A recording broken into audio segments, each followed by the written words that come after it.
Commissioner Martin. D. Commissioner Smith.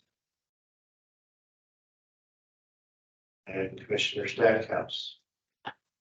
So, do we have Councilmember Harris on board today? See. Oh, okay, at least we have quorum, so we'll move forward. Land acknowledgement. The Flagstaff Parks and Recreation Commission humbly acknowledges the ancestral homelands of this area's indigenous nations and original stewards. These lands still inhabited by native descendants, border mountains sacred to indigenous people. We honor them, their legacies, their traditions, and their continued contributions. We celebrate their past, present, and future generations who will forever know this place as home. Okay, approval of minutes. Have you had a chance to review the last month's minutes? And does anyone have anything they'd like to add or subtract from those? We can move forward with a motion to approve. On the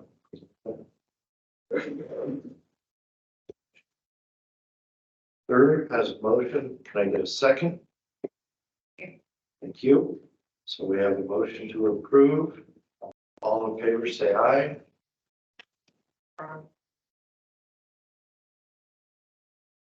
Anyone against? Okay. Quiet group today. Yeah, everyone's asleep from all the holiday parties, right? Very good. Public comment. Flagstaff. This portion of the meeting is for items that are not, and I repeat, not on the agenda. The commission cannot act on items presented during the public participation of the agenda. The commission is prohibited by the open meeting law from discussing or considering the item until the item is officially placed on the agenda. Please limit comments to 5 minutes. Do we have any public participation that would like to weigh in at this point? We have that. Oh, very good. And no public comment at this time. So we can move on to our first agenda item, which is pickleball court update. Amy? All right, so last week on December 12th, there was a pickleball court update provided to City Council. I'll go ahead and share that presentation for ease that was provided to them. That e-meetings will go right here because that way we can cruise through it, I think, a little bit quicker. So just for a recap, it was more of a update, not a vote, not even a hefty discussion, but that was a part of the direction provided previously to staff to come back and provide City Council an update. So we'll cruise through some of these slides. So I gave City Council a brief history and reminded the group of what the direction that was provided dating back to May 16th, which was ensure that the proposed courts were as far north as possible, creating the largest distance from the property line of any southern properties that are near Bushmaster Park, attempt to remove as few trees as possible, and return to City Council with city code changes on hours of play, especially regarding light. So as we went through the slides, I'm able to demonstrate how these courts are laid out as far north as possible, considering all the other existing amenities at this park. We'll get to some of these slides. So staff decided that we would do a 1-for-1 replacement on any trees that needed to be removed for this development. And then the last action item regarding coming back for park hours and hours regarding lighting that occurred in November and December. So we hit that task. Informed the council of any changes to the original contract that they approved in May of 2023, so that it was no longer a design build with one contractor. Instead, it's with the design is with an on-call landscape architecture firm, and then the build out of it still with General Acrylics, one of the cooperative contractors in town for sport courts. Went over briefly with them, but go through any new commissioners what the previous contract entailed. It was for 8 new courts with lights. This was back in May of a $500,000 estimate to design and construct, and then an overlay on the existing basketball and tennis courts for a little bit over 420,000, with that total not to exceed. And the reason behind that was just to remind city council of what was previously approved. Then went through the new contract with the lead architecture design firm and their chosen sub-consultants. The scope remains the same, so it was still 8 pickleball courts with lights and an overlay on the existing courts. And so far, that was the dollar amount that had been expended out of that original 920,000 and change that was originally agreed upon. Then went through some of the due diligence that occurs when going through a design on a project of this magnitude. So we started obviously chartering the team, doing some on-site visits with the design consultants to figure out how we're going to design this thing. We have some bi-weekly meetings, performed a survey of existing conditions and started talking about when we're adding this impervious surface or a hard surface to what is right now just undeveloped dirt at the park, all those considerations, plus needed to dive into any electrical and lighting so that we don't repeat maybe any prior mistakes. This is a little, just plenty of more slides in here, but just a kind of a black and white design of what these courts look like. So where there are 6 pickleball courts, which would be on the upper left-hand side of that image, that's the existing tennis courts. So 6 pickleball courts fit there. Then directly to the right of that or to the east of that, there'd be 2 pickleball courts getting your 8, which means there's far north as possible from houses that border the south side of this park. Then there's the existing basketball court, which due to some issues, which gave us a big clue out there on why it is so severely cracked. There is a giant caliper pine tree there that we're pretty sure the root system there has caused a lot of heaving and cracking. So everyone made the decision that that court needs to be demoed, and it shifted about 25 feet to the north and get it out of that root system area. That was a better decision. That we're not going to put an overlay on top of that and just have it crack again, basically. And then on the bottom right hand side of your screen there would be the 2 brand new tennis courts. And it kind of started to create this like interior spine, if you will, or like a concourse in between all the courts there. There's some trees, we'll get into that. Created like more of an access point. We could eliminate any sidewalk issues going to these courts that maybe aren't currently ADA compliant, or ensure that they are in compliance. So really started to create what this layout might resemble. Another picture of it, just a little bit more zoomed out, so you can see how this interacts with some of the existing walkways, plus starts to show how there will be some LID or stormwater constraints on the south side of this, because again, we're adding a hard impervious surface. So you need to accommodate what that may do with any sheet flow or runoff from that aspect. So that's what one of those large basins there is at the south. Then you started to zoom in a little bit more for city council, talking about that center spine, kind of a central concourse. There's definitely a tree health opportunity with this, because the trees that do come down in that area are rather congested, and a handful of them have a dual trunk system going on. There's a more zoomed in look at those basketball and tennis courts, still with that same center area. May have a large seating opportunity with shifting those basketball courts up by 20 feet to the north. So it could create kind of a cool space there, I think. With this opportunity, we have the ability to do correct sizing. The current tennis courts are not the correct size for 2. They're actually, one of the courts, the sideline is pretty much jammed up against the fence line. Same with the basketball courts. They're not necessarily the correct size. We've got a color opportunity here to talk about this. What's displayed up there right now are some of the color schemes that a couple of the user groups have identified they might be interested in, and we will continue to talk about that. So that's not a complete process, but at least it shows the variety that could be available to us. There's some examples of some of the courts that the contractor has done recently in the state, including some of those color schemes that are available to us. So you can really make it pop, which is kind of cool.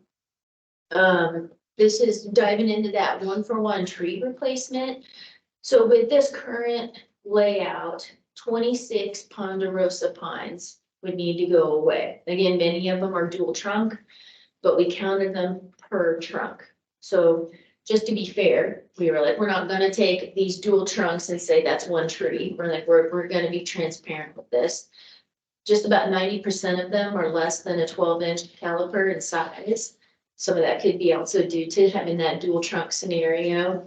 Staff self-determined, we're doing a 1-for-1 replacement. We'd rather replace with drought tolerant trees and also provide a different species variety in this park. It is primarily ponderosa pine, 1 or 2 alligator juniper, not really very many spruce.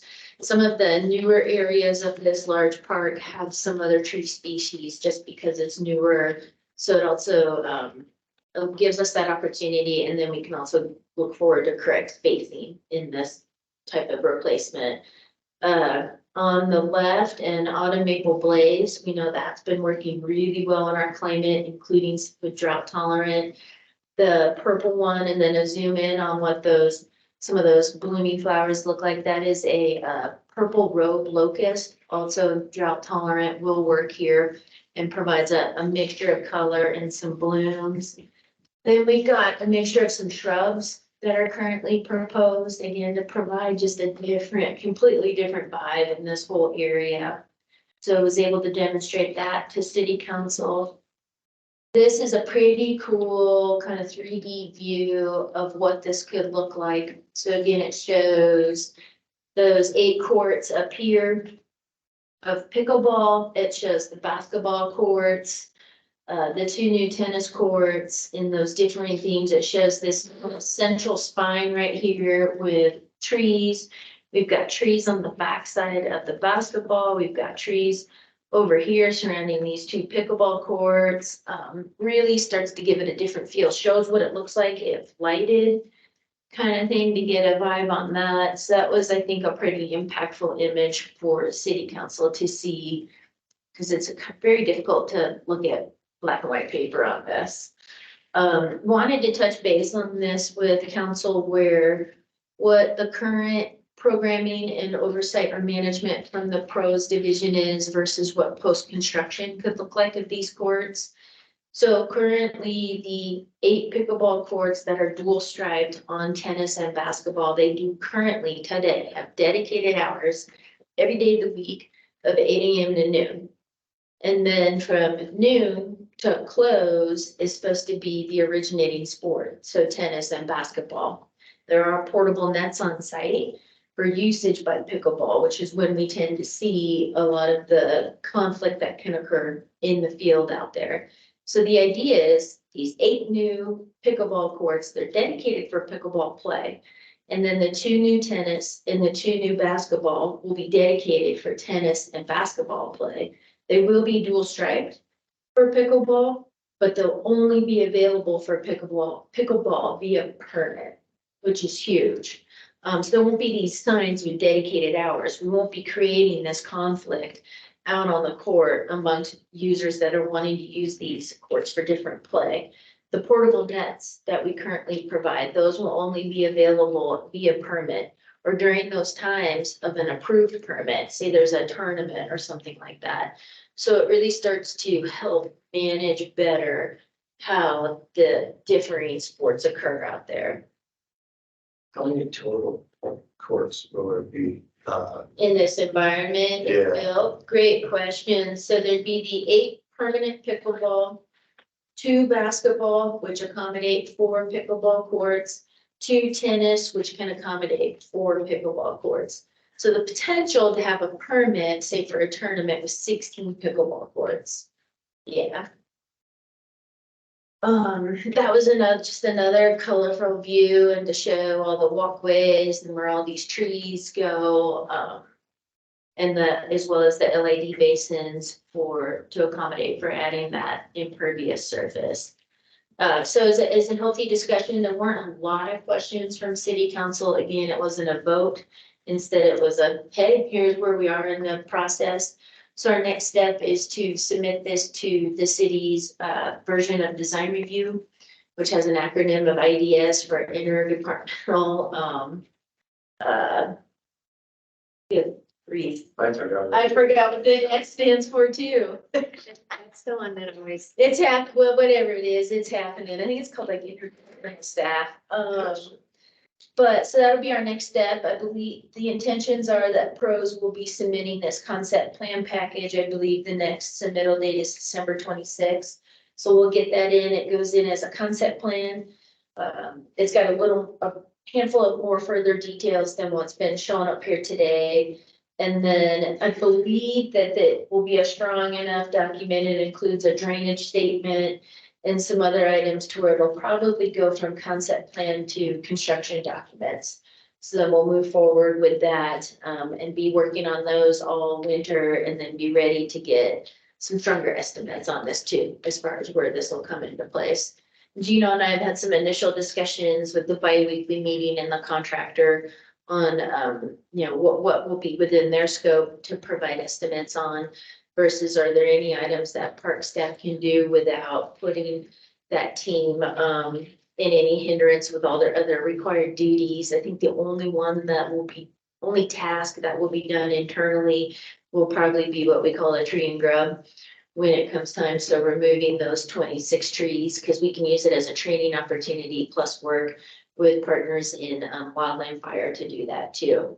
So it really helps out a handful of groups there. But yeah, it was, I think everyone is pleased and it's easier to see images like this instead to really conceptualize what this could look like there at the park. I have a question. So There's a question online. I have a question online. Let's see what that says. Is there an estimate on when the build might be started and finished? There is currently not an estimate on when the build will be started or finished. Since we are just at the concept stage, so we need to get through that part of the design review process, then have construction drawings created. Then I think we'll have a better idea, I bet by maybe mid-February or end of February as to when this project might be started or when it may end too for that construction duration.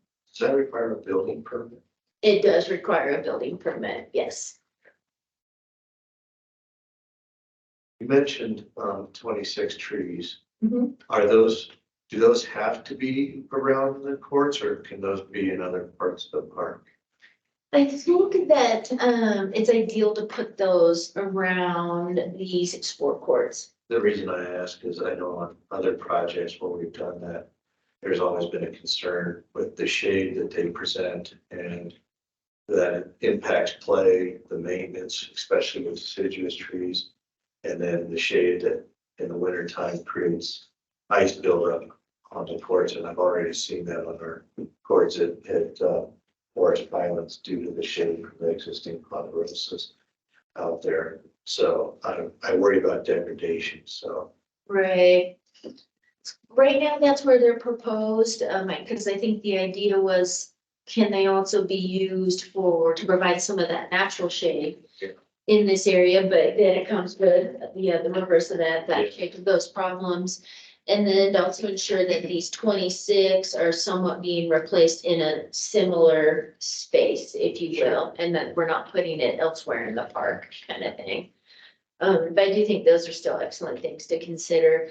Just for everyone's information, park stuff, we do not shovel snow off of sport courts, any of them. And in the past, we used to actually not even permit lighting at sport courts beyond October 15th, but with some of those unseasonal days that would pop up, we made an internal decision to make the lights available. They do have their newer hours now to where that ends at 9 PM. But we have some user groups that are interested in, they self-clear off the snow off sport courts. They use shovels that we have identified that are okay to use on a surface like that. So that ends up being somewhat of a user group task if they want. Yeah, but I think also with this interior spine, it starts to create some snow storage locations. Yeah, If we do get a big snowfall, so at least the snow would be easy to push off this thing for anyone opting to do that. yeah, I know the original program did allow for like a bunch of site furnishings or bleachers, but that center spine could be an opportunity to add those in the future. It could, Especially where the pickleball, you get so much use, you get so many people sitting up there, and if you have a tournament where you're playing 16 courts, right, you know, that's a couple hundred people. yeah, we're all of a sudden providing a nice sitting area. Yeah, furnishings definitely will need to come later, because that certainly wasn't budgeted for this original project, and that can occur, I think, over time, or might be some donation opportunities for those interested in doing a memorial seating area or something. Yeah. Any other questions on this project? Go ahead. This is for my learning. The funding for the project, how is the project funded, or is it in pieces, the design phase funded and then? So, excellent question, actually. So the original, the funding is coming from BBB Recreation. So it was something that our team put together through, and I believe we'll go over that later today, if not mistaken, but it was something that we put together through that 5-year capital plan. So it was eventually this opportunity to start to create that and plan that out. This pickleball court, permanent pickleball courts to be delivered in one of any park location where it was viable was a high priority of previous commissions in the past. It's been something that I think's been talked about for maybe greater than 4 or 5 years to figure out how we could deliver this. So that also came about when this commission was working on some prioritization exercises on, okay, if we have money, where do we spend it first, kind of thing. Yeah. Any other questions? I think I'll just add for the commission's benefit, there was a question about the trees. At the council meeting, and I raised the point for the council member that asked the question. Where those trees are located could maybe kind of sort of be a barrier between the pickleball courts and the residences. The council member was specifically asking about a noise barrier, which we are not doing. And Amy was very clear about that information. But it did seem to help council to see those trees around the courts. So just wanted to provide that information as well with that conversation. Was there any more conversation at the council? I know they brought it up at one point about doing a sound study. No, they did not move that forward. Okay.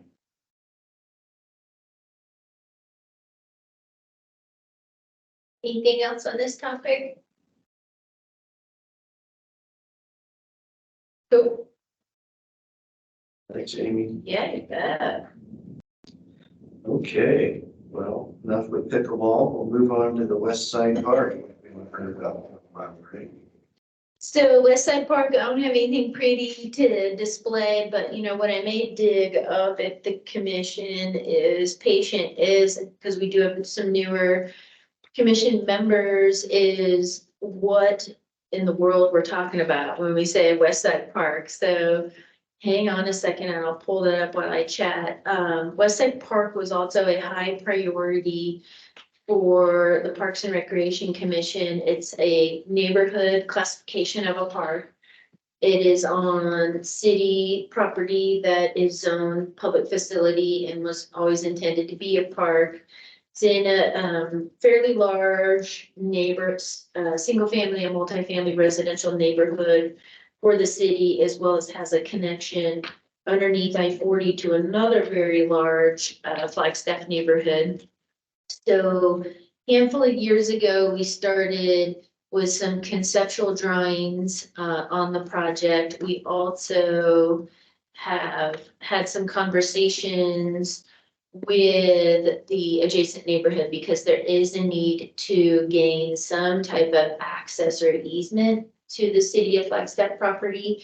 It's got a tract on it, if you will, that shows where the subdivision's property is and then where the city's is. So still some work to do on that. Let me pull this up and then can share this. So we named it just West Side Park because it's on the west side of town for the time being. With the idea that the neighborhood can help name it. Absolutely, absolutely. So right here is Interstate 40. And sorry, it's not the easiest thing to see. And then, and then for everyone's kind of directional, so if everyone knows Woodlands Village Boulevard and where there's a commercial subdivision with Staples is currently there. Gosh, there's a veterinary clinic now, maybe a couple tiny restaurants, pizza place. Yeah, so if you look up, it goes, there's this large slope going up. And what's up there is Highland Mesa, Highland Mesa Avenue Road, can't recall. That's where this piece of undeveloped land is. It's about 5 acres or 5.3 acres, somewhere in there. And this would be a future neighborhood park. So the city of Flagstaff and Pros was funded to bring forward this park. Then this thing called COVID hit and created a little bit of a recession financially for the world. So there was a large pause on this, and now funding is back to the division to bring this forward. What we did opt to do is split the funding for this over 2 fiscal years. So that way just to spread that love out a little bit. So currently this fiscal year, we're tasked with, and I think it is still a goal to accomplish this, would be to get the design work going on this. And so just like I was talking about with those pickleball courts, get it to a concept design, get it to design review, maybe not have to go into the finer details of a site plan, but probably with something as big as this and then construction documents. That's what is intended in the next 6 months and a couple weeks to see if we can knock that out. And then next fiscal year, it would be send this project out to bid and find a contractor to develop this project. In between a lot of that, there would need to be, or we would prefer at least to do some outreach to the community, find out what do you want in your neighborhood park here? What features, what benefits? Ideally, how does that work, especially when there's 2 communities in a way, or 2 neighborhoods that border this. On the other side of I-40 would be University Heights, which does have a neighborhood park within their subdivision. And then there's the urban trail that goes underneath the highway and connects right here. The urban trail goes right through this current property. It would probably need a little bit of realignment on that. But it could be a really unique property to figure out how we decorate this. It would be our first brand new park to deliver to the community since 2003. Since Fox Glen Park. So it definitely holds a lot of importance to this. So it's time to re-engage those talks with the subdivision regarding an access easement or otherwise, and then get a landscape architecture or a architecture and engineering on board to start designing this thing and start going to a concept stage. But before anything's designed, we don't want to take any liberties on what the neighborhood wants. So we almost need to figure out if we're just gonna go with like this blank slate of 5 point however many acres. And maybe we do a build a park exercise like we did with one of our other properties to develop in the future. We may want to come up with something, but yeah, It's tough because of the terrain. correct. It's not like you just got a flat site and Mhm. put things wherever you want. You know, Agreed. the tree and the terrain and everything. Yep, It's like, it is, I absolutely agree, so it's not as easy to say, here, go build a park.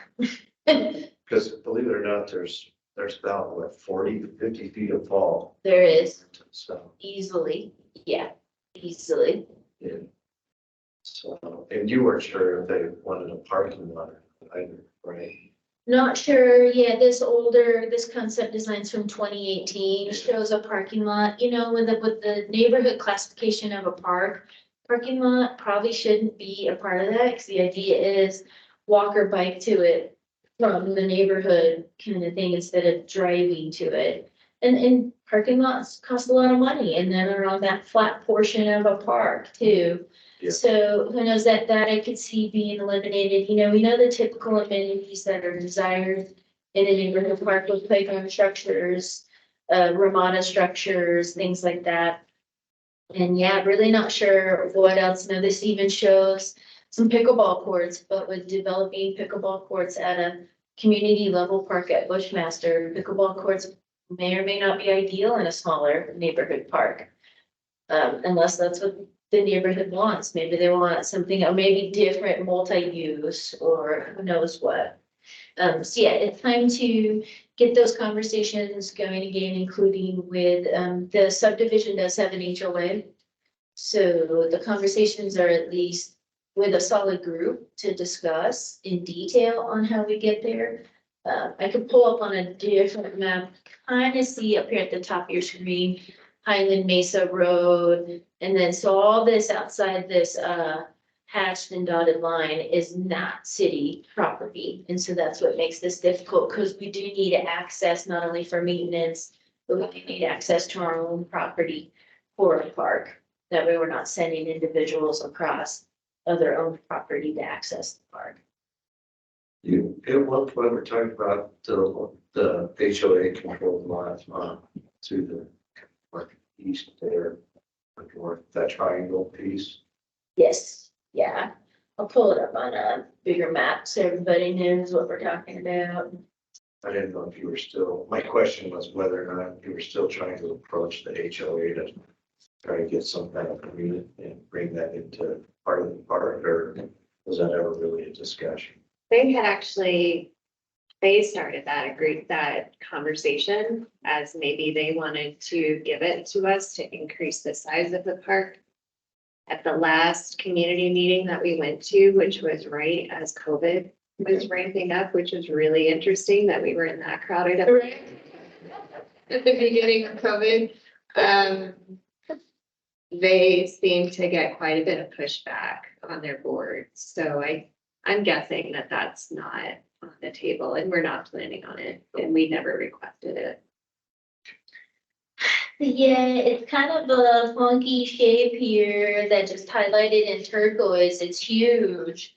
It's, I believe, labeled as tract C in their plat for their subdivision. So you can see what is the city's property. So what is this West Side Park is in green on your screen there. And you can see that it just doesn't quite touch the right of way and doesn't quite get there. So we need to figure that out. But yeah, those conversations with the HOA have been on a complete pause until we were ready to jump back into this. So we will, we'll see what we can get accomplished, on that. We'll be on some board meetings with them here soon. Just to re-energize that, the brown line on your screen, that is the urban trail right there. So you see how it winds through. And so ideally, I have a feeling that urban trail will need to maybe hug the road here and double as the sidewalk, and then it pops down and goes underneath the interstate right there. But I could see that happening with the urban trail alignment, and then that furthers that discussion of how do we figure out access off the right of way to this park and then incorporate the urban trail as a dual use for a sidewalk and I guess. Yeah, but right now I think the space is used quite a bit as a dog park. An unsanctioned dog park, honestly, I think it is. A lot of apartments and other folks right there. Almost a camp. Almost an encampment at times, yep, yeah. Was there a question online? Oh, thought I heard something. So that's West Side Park. So we'll get those conversations going. Maybe that ends up being like a reoccurring agenda item for Parks and Rec Commission, maybe every couple months or something like that, just to get a status update on where staff are with this. Want to have any other questions? No. Awesome. Thank you again, Amy. It's very informative. Awesome. And agenda item number 8, recreation supervisor update, Jay Lively. That's me, so I'm Dan Derrick. I am the recreation supervisor at J. Lively Activity Center, also known as the ice rink in town. A little bit about me, I've been working with the city for a little over 10 years now. I started as a temp, worked my way through recreation and pretty much every aspect of it. I've been full-time for about 10 years now. I started in athletics, working under Tyrone here. I worked there for roughly 7 years or so. Transitioned over to J. Lively as a supervisor over there. Have been loving it over there ever since. I have a big hockey background, so it was a pretty easy transition for me. I brought you guys just a little bit of information about what the facility does, what I do. So basically my role is, daily operations. I work extremely closely with facility management and fleet. We have 2 Zambonis that we use and a Kubota that we use to operate our facility daily. Without the Zambonis, we wouldn't be able to make the ice that the hockey players, figure skaters, and public use. And our Kubota tractor helps us mostly during the winter months maneuver our snow piles to where we're able to allow the Zamboni access in and out of the back garage door where it goes out to dump. So a lot of that goes into working with fleet, with making sure our equipment is operational. We also work very closely with the facilities maintenance side of things. We have 2 chillers, 2 cooling towers, 2 boilers, several HVAC units within the facility that are very, very complex. There's a lot that goes into them. Each chiller costs about $500,000. So these things are what keep this facility operational. But in terms of programming and what we do, we offer recreational programming and activities to the community in through public session, which is probably what the majority of you might be familiar with. That's where the general public can come in and rent skates and skate around and enjoy themselves and have fun. We also do other programming within recreation. We do open hockey sessions. That's where everyone comes out and just plays. We do stick and puck sessions where people can kind of get introduced to the game a little bit. And then we also run an adult hockey league out of J. Lively. So I brought that over from athletics when I transitioned over there. And then we also do an adult skate, which is similar to our public session time, but it's 18 and over. It's a time when a lot of people come out that aren't looking to have a bunch of kids running around and run the risk of running into a kid. So those are the programs that we offer in terms of recreation. And then we also have quite a few user groups that come through and utilize our facility. Our facility operates during the wintertime right now, so pretty much August through April. We pretty much operate 6 a.m. until midnight every day. Since we're the only ice rink in town, you have to program it and maximize it to its capacity, and that starts us at 6 o'clock in the morning, and we have groups on until about 11 o'clock at night, facility closing. We have groups like Flagstaff Youth Hockey Association, Flagstaff Avalanche, which is the high school team. We have a Just for Fun group, which is just a group of community members that get together and come out and enjoy themselves out there. We have Flagstaff Figure Skating Club. Northern Arizona University has 2 club hockey teams that play out of there. And then there's countless hockey camps and tournaments that can happen throughout the year. I just brought some numbers, just based off of November. So during November alone, we served 2,226 patrons. That doesn't count any fingers or any rentals or anything like that. I pulled all those numbers out of there. We brought in about $15,776, just from public session, open hockey, those type of activities. And then those user groups that I mentioned earlier, just for the month of November, I have them all broken down, but between FYHA, Avalanche, Figure Skating Club, Just for Fun, and NAU, we brought in an additional $15,660.56 for the month of November. And then, as I alluded to, we also have an adult hockey league that we run. So we have 2 separate leagues. There are 10 teams between the leagues. We hosted 21 games during the month of November, and we have 146 active participants in those teams. That's pretty much all I have for you guys. If you guys have any questions for me, I'd be happy to answer any questions that you guys have.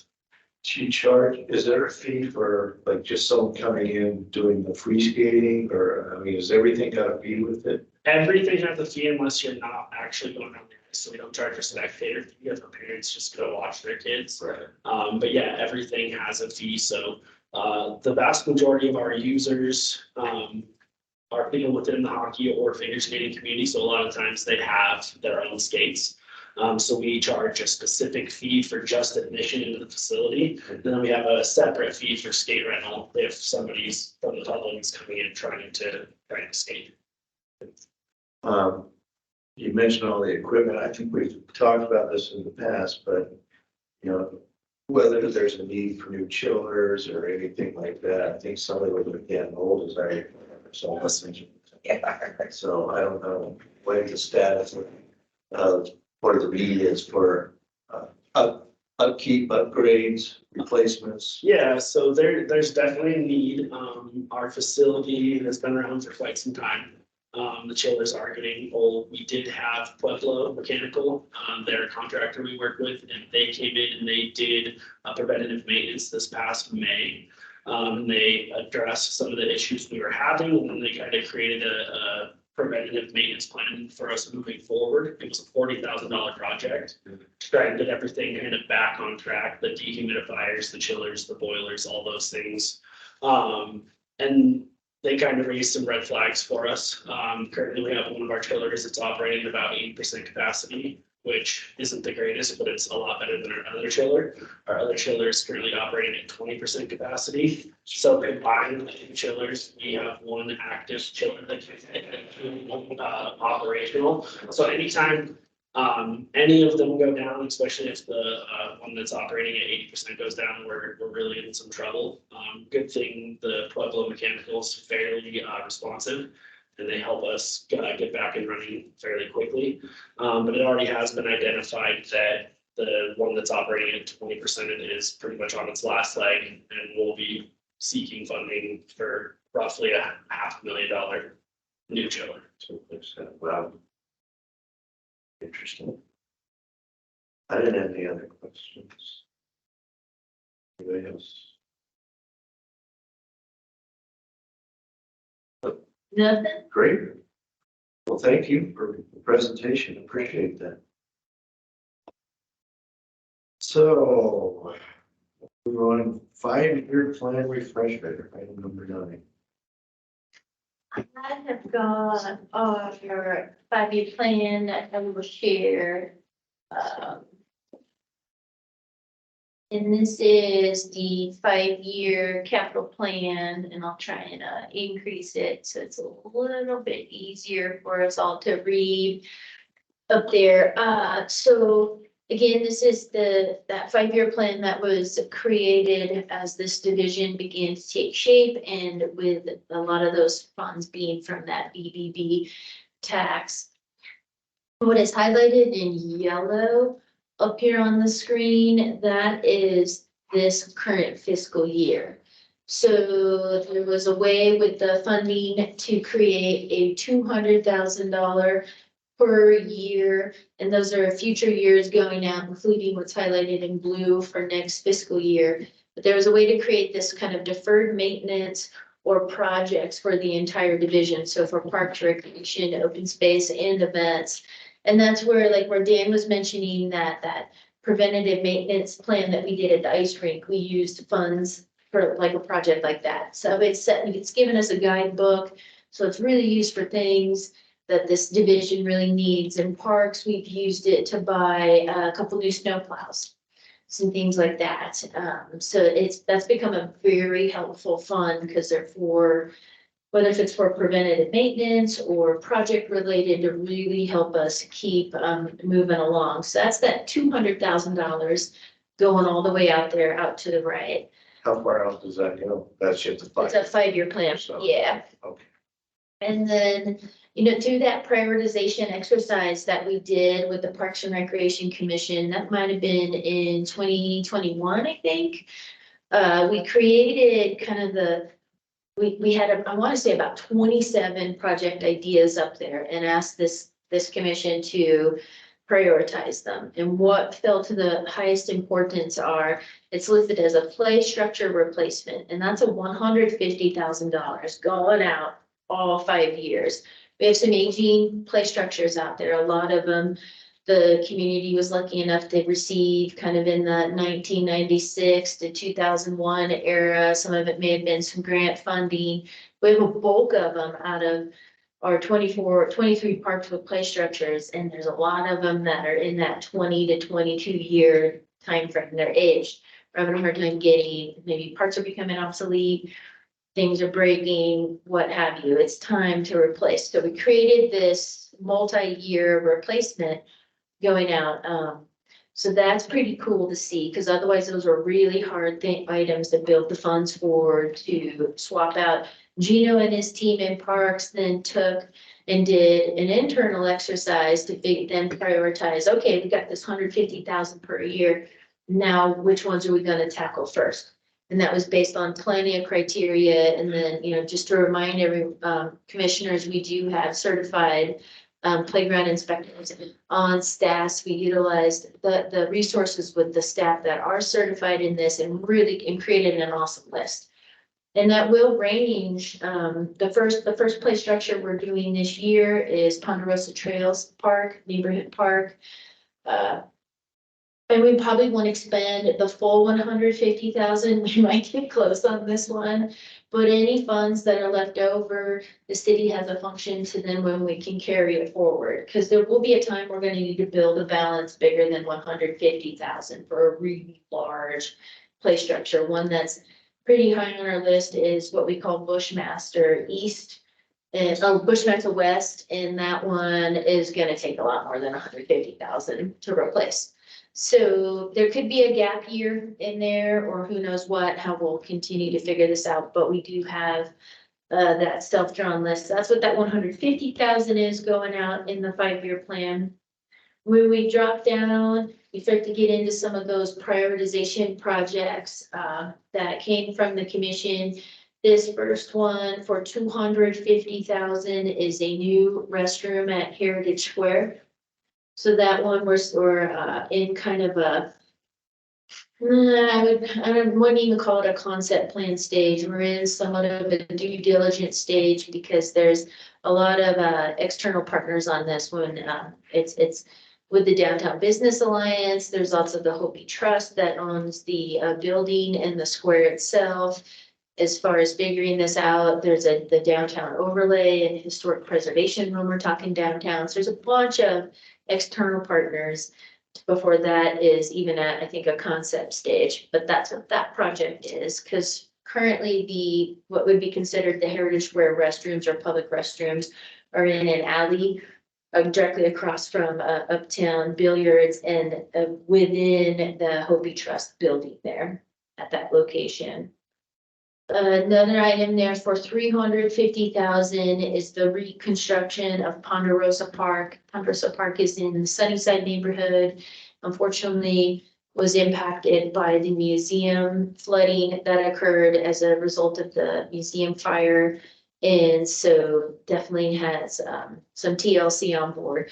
That I could see that's definitely gonna be a carry forward into next fiscal year, if not unfortunately the fiscal year beyond. Because there are some stormwater infrastructure items that need to go in first before we can reconstruct the rest of the park. There are some functionality of that park that exists today.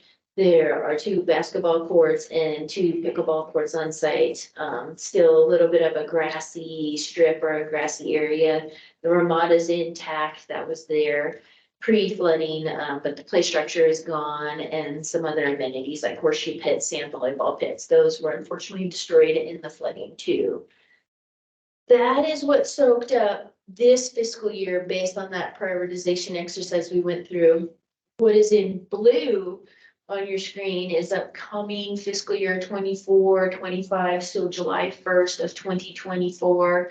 So it's still that 200,000 on that deferred maintenance projects for the division. It's the 150,000 for a playground replacement. Gino, do you remember what our second one is by any chance? Off the top of your head? Second one is, we were hoping with 150, we could, it's a 2 to 5 year old structure at both Smoke Rise and Mobile Haven. That's right. Okay. Yeah. Just Smoke Rise and where? Mobile Haven, Oh, yeah. we've already replaced the 5 to 12 year old about 5 years ago. So now it's a smaller unit. So we're hoping being the 2 to 5, the smaller footprint for both those units, we could possibly do both of those next fiscal year with 150,000.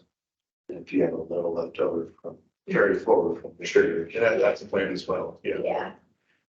There's $100,000 to get some HVAC in the gym at Hal Jensen Rec Center. That'd be nice, huh? That'd be cool. So we have that next fiscal year, and then $200,000 to go toward Thorpe Park Annex. For any new commissioners, Thorpe Park Annex, and eventually we're gonna drop that word annex and just call it Thorpe Park. That is the former public works yard. It's within the regional park, Thorpe Park. And these are funds to, it's about 8.5 acres. These are just some seed or starter funds to start to develop what those extra acres could entail. It doesn't get us there by any means with this 200,000, but it is at least some starter there. There is some further mitigation and cleanup to do on site. And hopefully some other funds maybe come into play, but that is what that's for. We just figured we'd start to slowly save up some money in the future. I didn't color it yet, but let's get to even the next fiscal year after this. So again, 200 for deferred, again, 150 for play structure. Then there's a big $1 million, and that is for what is called the Cheshire Park expansion. Cheshire Park is a neighborhood park in the Cheshire subdivision. There is an additional 8+ acres that's always been labeled, I guess, as a phase 2 to Cheshire Park there that extends adjacent to the museum and is along 180 directly kind of next door to Fala, plus some multifamily condos. This is a phase 2, or what the specific amenity here is, we know we have a big need for multi-purpose fields in our community. We don't have enough to satisfy our current user groups and for our current recreational athletic play. So the idea was to put one here, and then there may be, I believe, a strong partnership with another party to provide a running track around the multi-purpose field, because guess what happens if it perfectly around one of those is a running track. And there's not a public running track currently in Flagstaff. They're either at the university or at FUSD. So that is what that $1 million is currently slated for. You know, and that estimate was provided, gosh, maybe well over 1.5 years ago. So there may be, you know, we're continuing to see construction costs increase. I just heard of a concrete increase coming in March.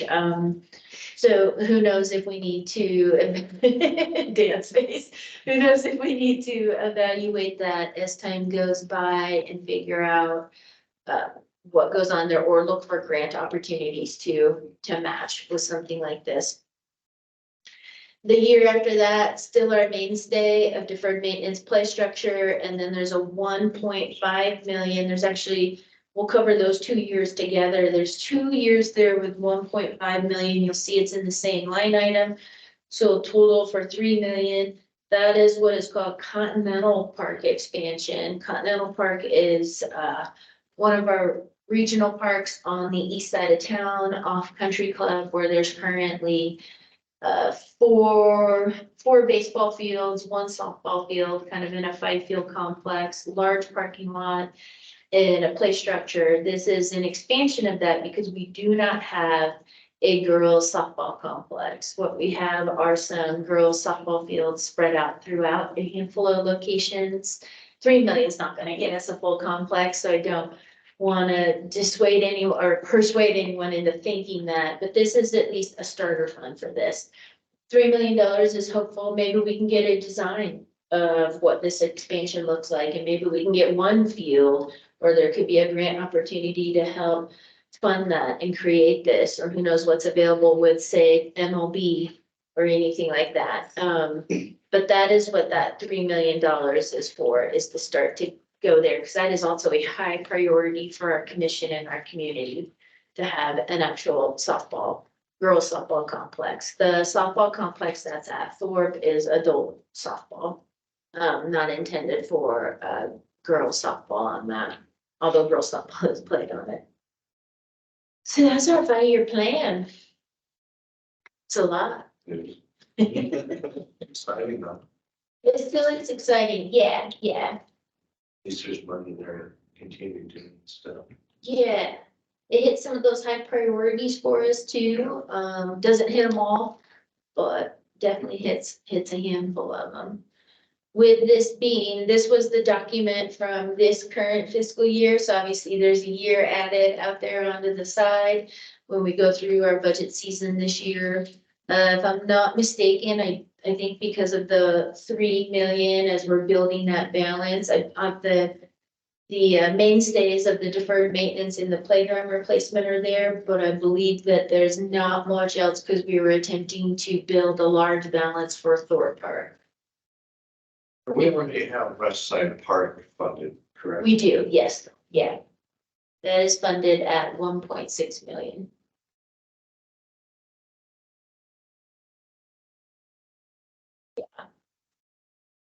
Would y'all be interested in matching funds for the playgrounds? Absolutely, yes. Yes, we constantly look for what that could entail, especially as for those larger ones. We're gonna need, I think, some assistance on that, whether that's through with any of the playground manufacturers that are out there and any deals that they can offer, or otherwise. Well, and what's an appropriate, if I had some sent to me this past month, what's an appropriate way to send those to you? Email. That's great.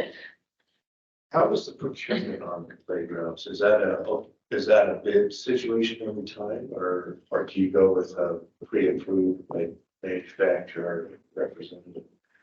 So there are, majority of the manufacturers are on some type of cooperative procurement agreement. We do have there's usually about 3 of them that we tend to intermix within our offering, because we don't want to just be offering one from one manufacturer or one design. Because I see most of them seem to be like landscape structures or something. So competitively bidding. There are, absolutely.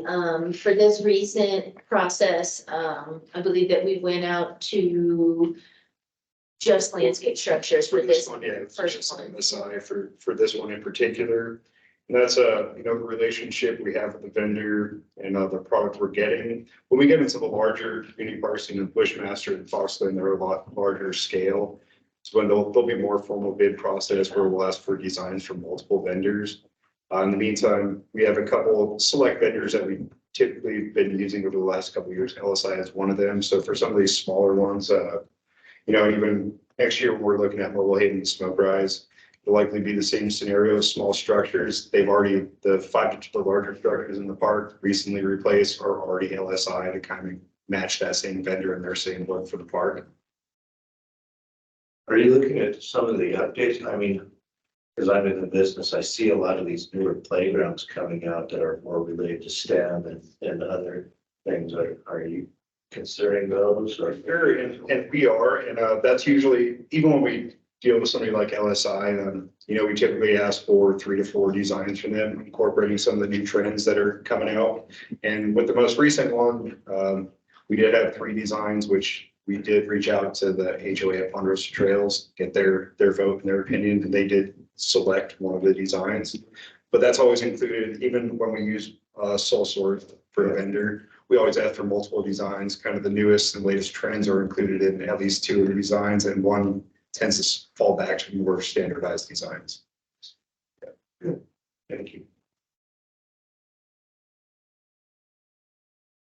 Any other questions on 5-year plan? I know it's a lot of information. It can't be, yeah. Yeah. Amy, where's the West Side Park funded?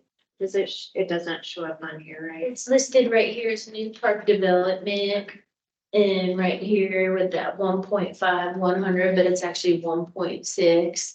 And this is last year's, but it's listed there just as labeled as new park development. And we do have an opportunity with each budget cycle. We're just now getting into it to update numbers as we move through the plan. But I think what stays the same are your priorities. Yeah. Right. So as costs escalate and we need to increase things, we may have to push something out further to create funding for it, but the priorities would stay the same until you tell us otherwise. Will you have any deferred maintenance rollover to help out with the 20%?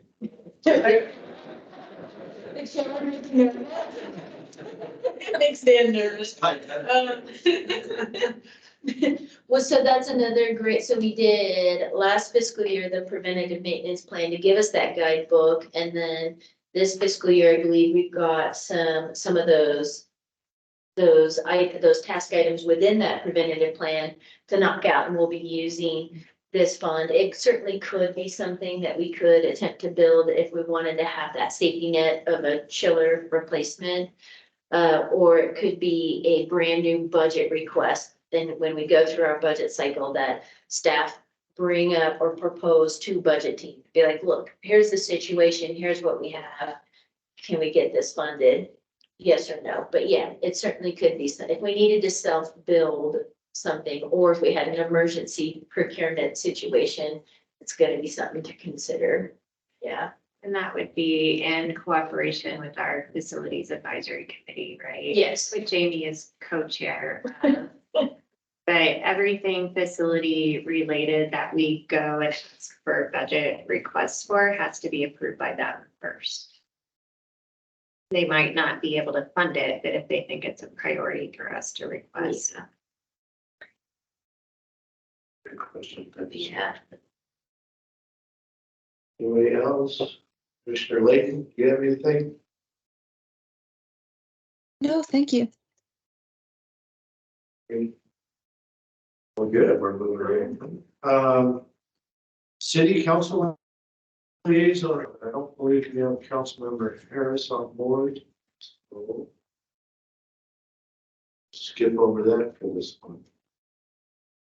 So on to reports, monthly highlights of parks and recreation open space and events. I don't know if you guys had a chance to review those. Look pretty good. Trails are being used. Getting ready for the snow this weekend. Say it. It doesn't look like that much. It's gonna be mostly rain. It will, in town. We won't have to do too much. plowing. Getting ready, there's plow names. Oh, yeah.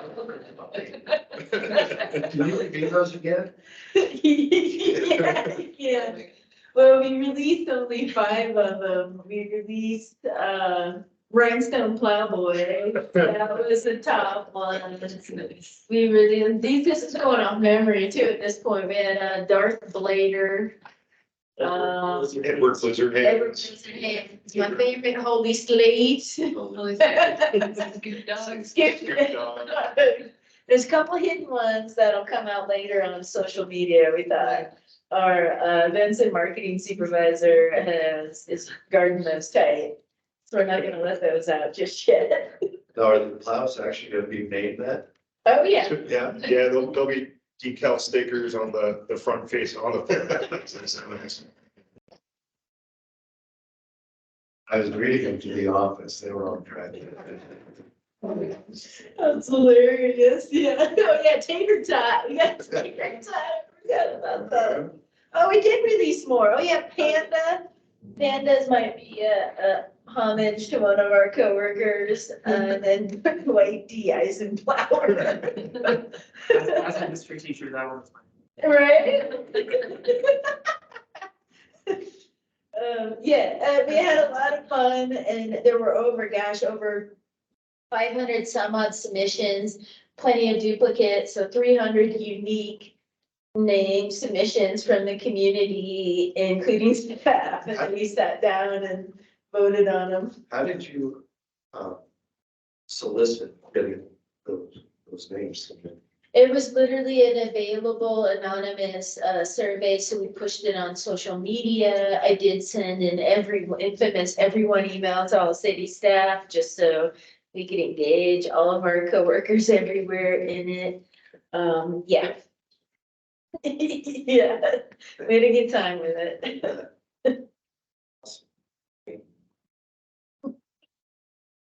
I don't know.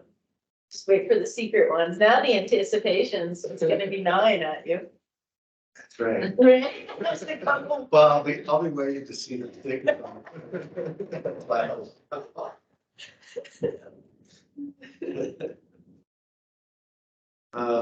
Okay, anything else in regards to monthly highlights of Parks and Recreation? Anyone? Very good. Informational items 2 from staff. This is where we need to discuss our upcoming commission meetings. So, and correct me where I'm wrong, Corinne, I believe in discussions last week with Open Space Commission, they would like to do a combination with us in the month of February. So that date would be February 26th. So that would be February 26th, because we have our conflict with our normal outstanding date being February 19th and that date being President's Day.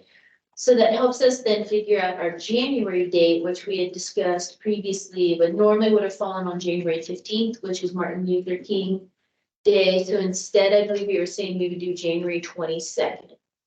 So January 22nd would be just a Parks and Recreation Commission meeting, and then February 26th, no? Oh, that's right. Can't do the 22nd. That's right, 29th. Sorry, it's January 29th.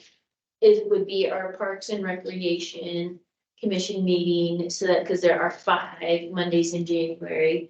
And then our combination one would be February 26th with Open Space Commission. And how does that work? Do we just all meet right here again, both? It would be here, yes, because that commission is held here plus virtual. So the agenda on that would be a combination to both commissions. Don't, we might want to start to develop what the agenda would be and what the Parks and Rec Commission would like to discuss with Open Space Commission in advance of February. And maybe we talk about more of that on our January 29th meeting, like what exactly we'd like to accomplish or discuss That's those commissioners, okay? something that our old maps. They're already, how we can team up on projects. Yeah, perfect. So apologize, yes, that's January 29th. So far on that agenda, then we'll be discussing what we'd like to accomplish with Open Space Commission in February. I believe we'll have our 4th recreation supervisor coming on January 29th. Our newest, right? No. Oh, yeah, no. contemplate. I don't want the aquaplex, so we still will have another one maybe after that. Okay, so yeah, we'll have a recreation supervisor visit from our aquaplex supervisor. Anything else commissioners want on the January 29th meeting? The other two Thank you. snowplow names.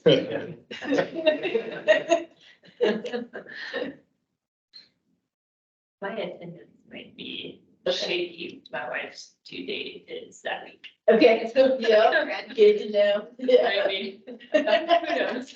May not be present, we get that, we get that. I think as usual, there'll be some of the outreach from Corinne to ascertain availability as we get closer. Great. To that date. And if you can think of anything else that you might recommend for the agenda, just go ahead. Chairperson and vote, because it'll be January. So yeah, chairperson vote And vice chair. and vice chair.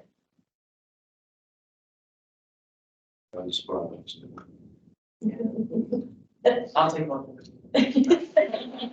No, I good to do that. Cool. Yeah, if you, anyway, thinks of anything else, just send out an email thing. Yeah, perfect. And that's it. Thank you, everybody. And with that, we'll adjourn this meeting. Thank you very much. Thank you.